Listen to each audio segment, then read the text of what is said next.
first day will be to reinvest more in our infrastructure, on our streets, and to better protect our citizens from floods.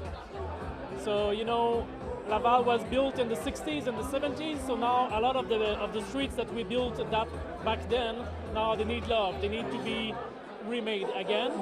So we want to focus on a better maintenance of our infrastructure. It's not sexy, but it's necessary. There were some critics.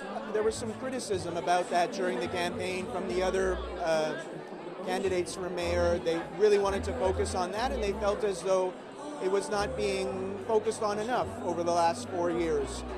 How do you take those criticisms and implement it into your program and create policies and make it happen over the next 4 years? Well, it's always easy to, try to comment what happened after it happens. Before the bee last summer, nobody would have predicted such rain, such storm in Laval. Nobody. So it's easy to say afterwards that we should have done more, but nobody knew it was coming. And actually, we didn't wait for this catastrophic event to happen. We are already building underground basins to maintain water. There's already projects on the way. So it was already something that was on our radar, but of course, with climate change, we need to be better protected. I think the big challenge is how do we redevelop the city within few years to protect our people while it took 60 years to build the city we have now.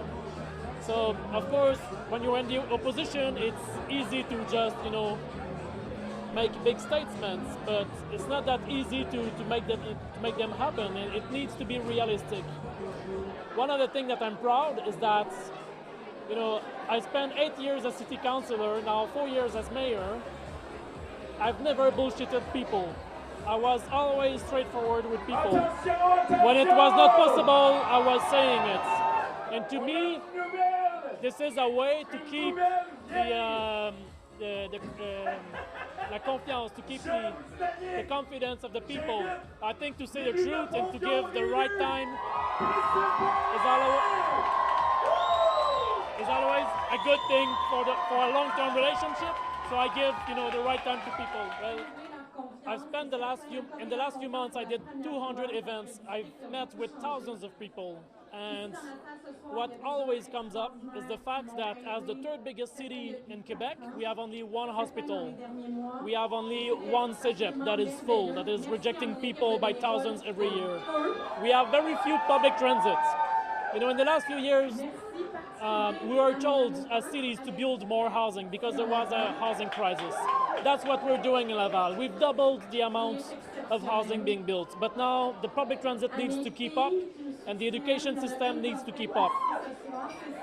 It's, I feel sometimes like Quebec City and Montreal still receives a lot of attention from the provincial governments, but there's also other cities, and the suburbs do have needs that needs to be fulfilled. So I want to, with the upcoming provincial election and next year, I want to take that opportunity to sensibilize all the parties that will be running about what we need here in Laval to fulfill the needs of our citizens.